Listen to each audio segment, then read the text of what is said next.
Before launching, the aircraft have to be brought up from the hangar deck and spotted on the flight deck.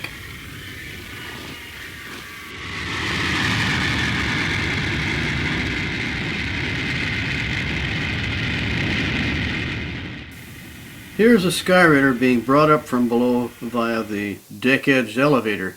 It was a very good propeller-driven plane, but it was being superseded by the faster jets.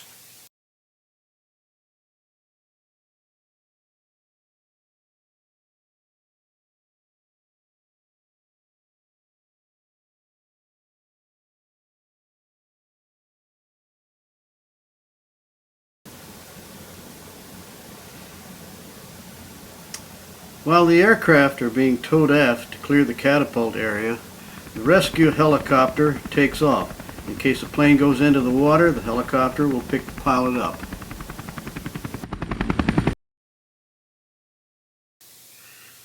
There were 3 photographers from the ship's photo lab covering launches and recoveries with different types of cameras.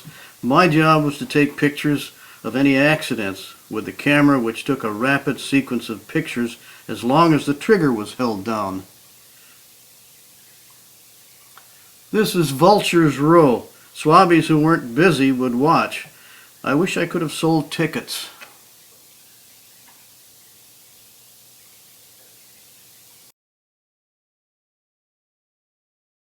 The pilot is being helped by the plane captain, who considers the plane his own when it isn't being flown.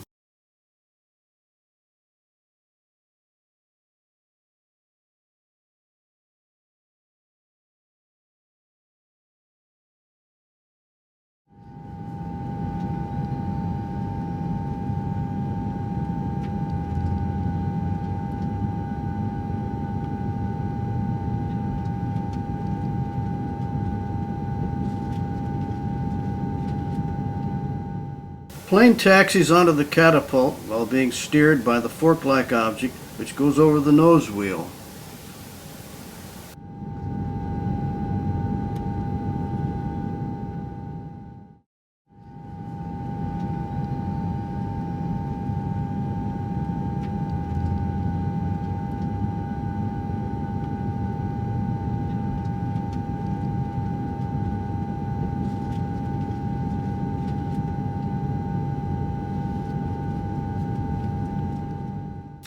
The 2 sailors seated on the deck will hook the catapult bridle onto the plane from below as it taxis into position.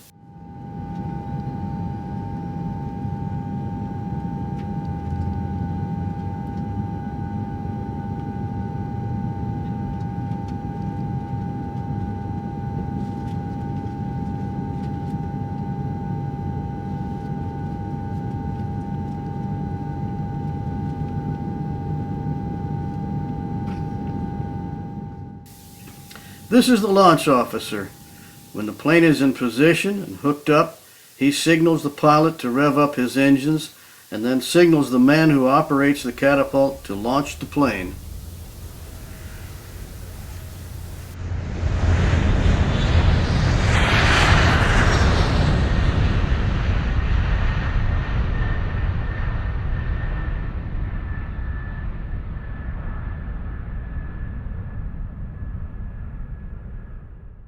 Next.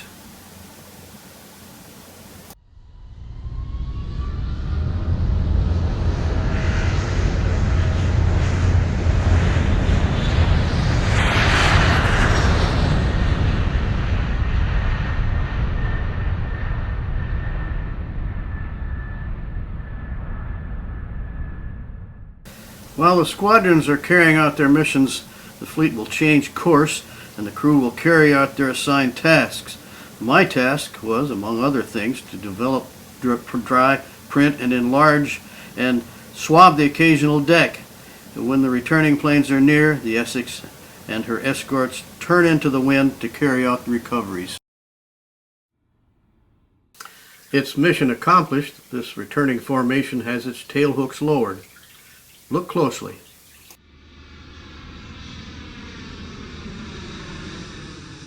The landing signal officer evidently found fault with this approach, so he waved the pilot off and took the next one aboard while the first one went around for another try.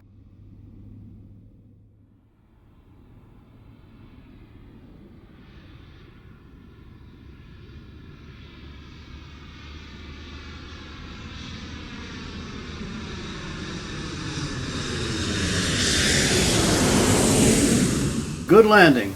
The pilot caught the second wire. The man in the yellow jersey is signaling the pilot to wait while the one in the green takes the wire off the hook.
The pilot folds his wings and then goes below for a well-earned cup of coffee.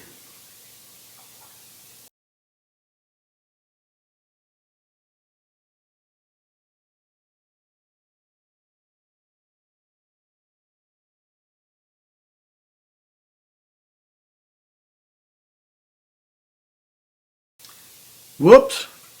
His landing gear collapsed.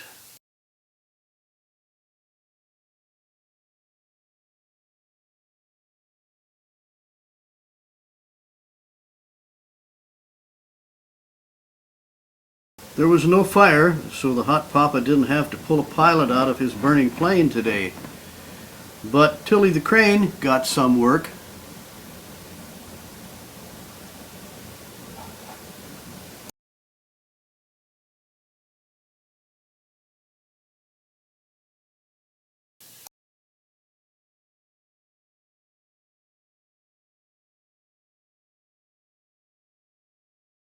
If nothing else, this bird needs a new prop.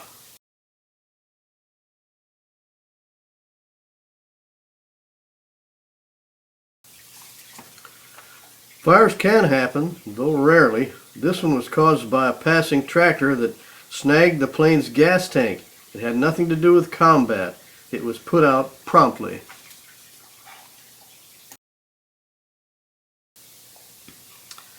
The coast of Korea can be seen as darkness comes.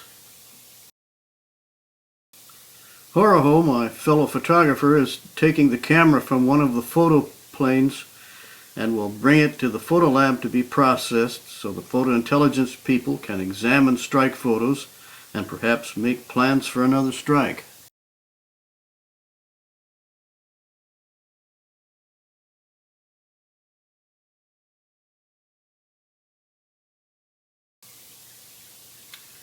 It must take a special kind of person to land a plane on a ship at night. An aircraft carrier is like a small city. It has doctors, dentists, barbers, a band, a post office, a library, and of course a place to eat. It also carries bombs, ammunition, and fuel for the planes. Every few days our supplies were replenished while at sea. Supply ships would run alongside, lines would be thrown, and the supply ships would transfer their cargoes over to us via hoses or bosun's chairs. On this occasion, I had the rare opportunity to be sent aloft in the helicopter to get some shots of the Essex with a tanker alongside. Notice the hoses between the ships. I also took a few shots with my own camera. Back on board the Essex, I got a closer look at the operation.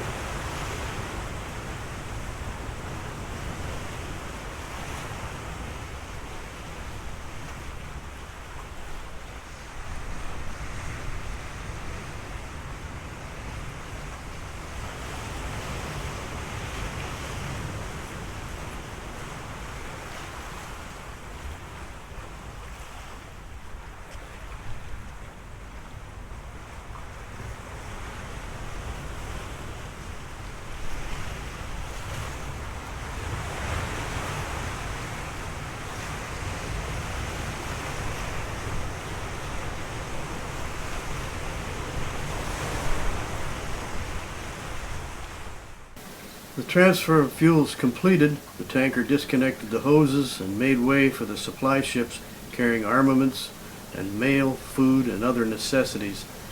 By this time the sea had calmed down, much to the relief of personnel that were scheduled for transfer.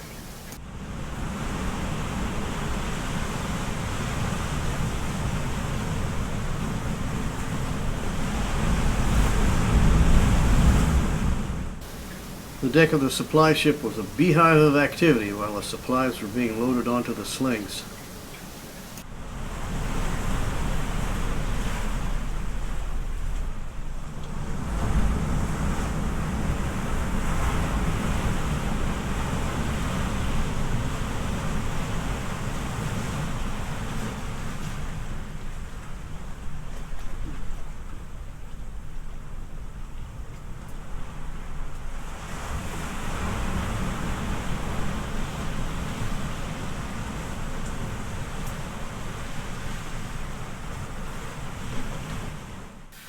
It's important that the carrier and the supply ship maintain a constant distance from each other. Too close together and the line dips and the cargo gets wet. Too far apart and the lines grow taut, maybe even break. It's serious enough when mail or supplies are at stake, but it's of considerable concern to anyone riding the boatswain's chair between the two ships. At this time, I was still an airman, which is equivalent to seaman, so I got nailed frequently for such jobs as stowing bombs after they had been brought aboard. There were 250-pounders, 500-pounders, and 1,000-pounders that were moved about on special carts that had brakes. If the ship rolled and you lost control of the bombs, you only had to let go of the cart and its load would stop. When a new man was moving bombs, he would often try to stop the cart by brute force. It seldom worked. When they put me to work moving 1,000-pounders, I thought they had lost their minds. Even though the bombs had no fuses, the thought of these monsters rolling about the deck was enough to make a man sorry he had joined the Navy.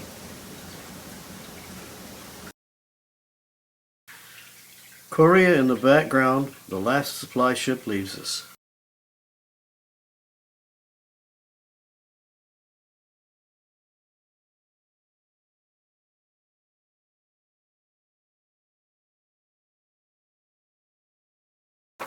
Replenishment over, we operated in the war zone for another week and then headed back to Yokosuka and capital Liberty.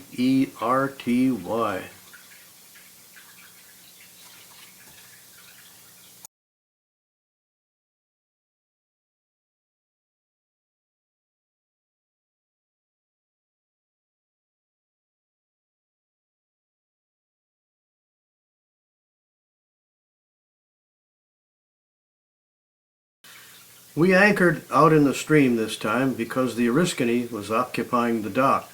This meant that we had to go ashore in boats. The enlisted men went ashore in motor whaleboats after the officers had gone. We would stand at parade rest for as long as an hour until the officers had gone ashore with their golf clubs and tennis rackets. When we got a new executive officer, he decreed that a number of enlisted men had to go ashore for every officer who went.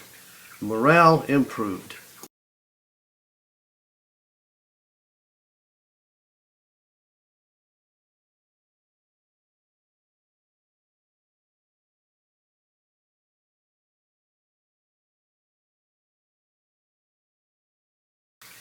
The captain went ashore in his gig. If he didn't need it, he might let the officers use it.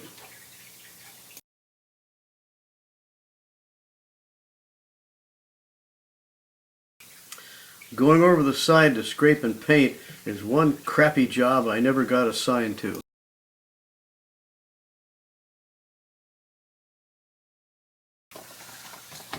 Buddies and I headed for Tokyo, about 60 miles away, making a side trip to see the great Buddha at Kamakura.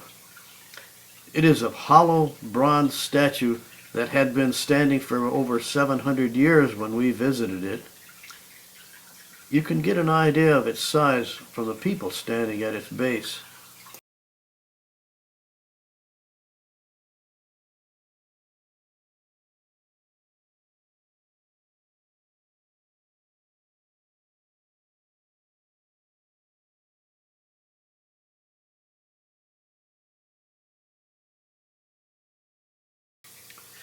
The young couple visiting the Great Buddha asked me to photograph their baby. I was glad to do so and mailed them a copy.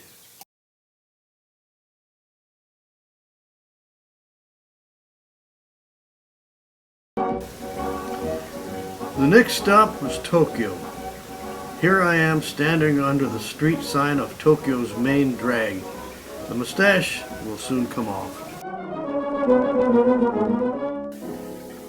Metropolitan Tokyo has about 35 million people and has a downtown that's much like any large city. The Daiichi building was MacArthur's headquarters during the occupation. In spite of his shortcomings, MacArthur did a great job after the war. He would have made a good emperor if the world really needed one. Frank Lloyd Wright built the famous Second Imperial Hotel just prior to the Great Tokyo earthquake in 1923. It survived the quake, supposedly because of its broad floating foundation. In reality, there was some damage, and in later years, it sank into the soft earth to the extent that it was eventually replaced by a third Imperial Hotel in 1968.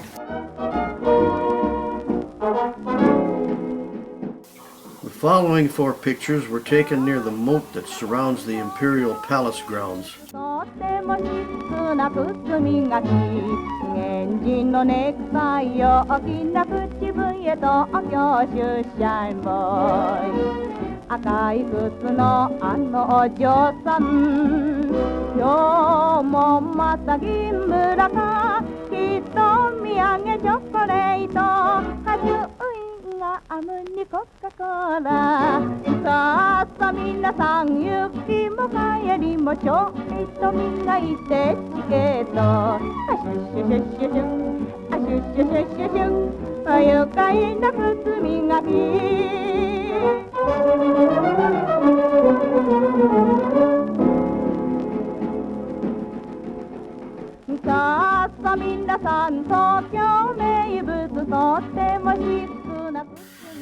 This street-side vendor was selling bubbles.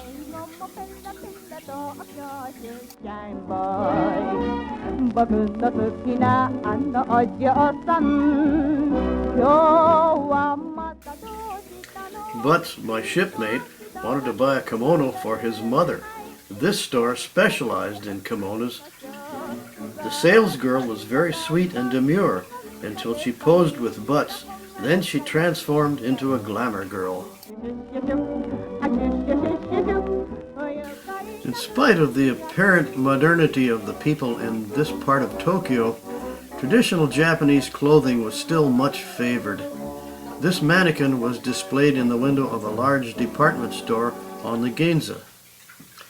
On the roof of that same department store, an amusement park had been built for children.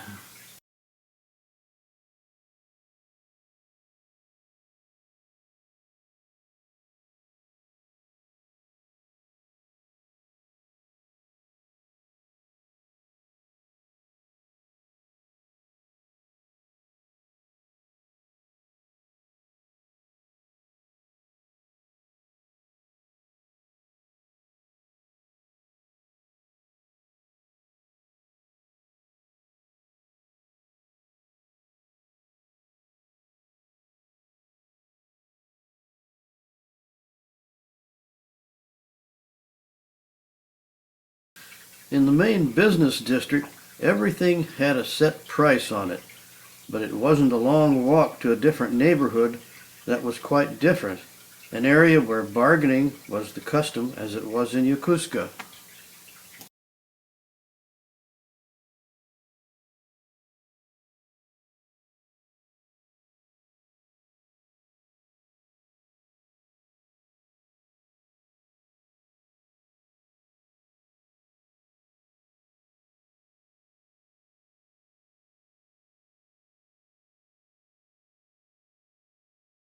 There were 3 of us, so we hired 2 pedicabs. 2 of us in one, and a much larger McMurtry in the other.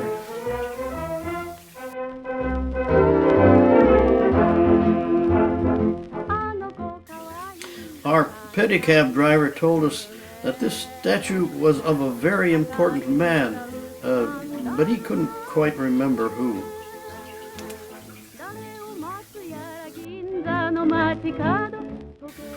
There must have been a hamburger joint somewhere in Tokyo, but our pedicab driver didn't know of one, so he took us here.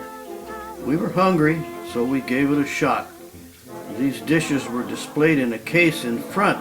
They were colorful, but we weren't even sure they were real.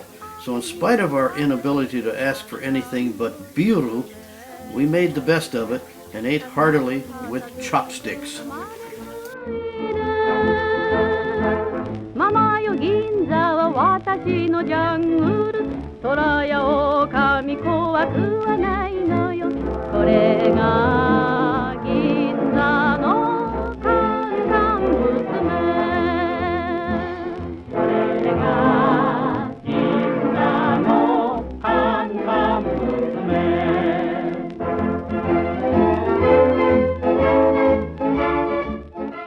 Part of the sign on this theater was in English, so we went in to see the review.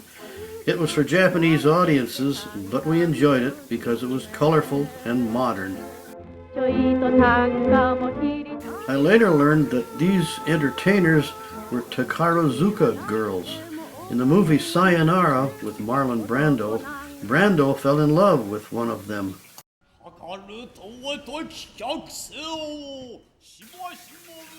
The Takarazuka girls were modern, but traditional kabuki is performed in this building. We decided we couldn't endure one of the 4-hour performances.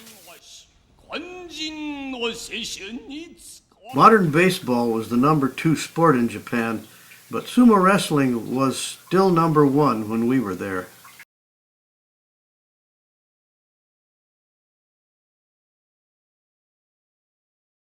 Pachinko is like a vertical pinball game. The player can win prizes, and it is very popular.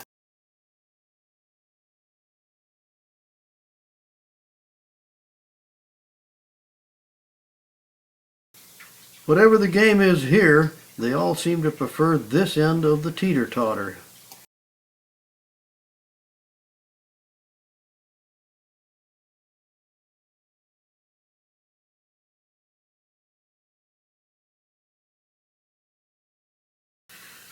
Here's another study in contrast. This well-dressed matron looks quite respectable. This one, less so. That's a cigarette butt she is relighting.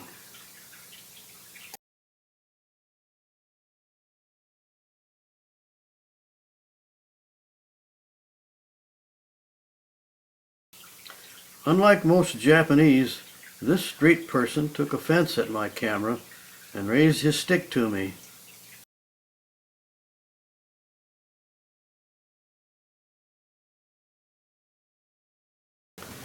After losing a leg in the service of his country, this veteran gets rewarded with whatever he can beg for.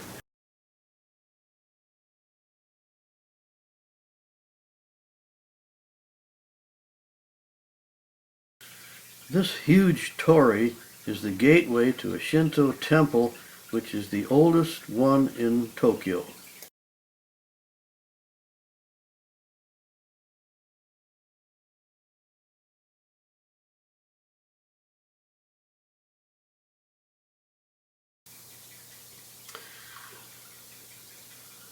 People come here to worship, burn incense, and to socialize.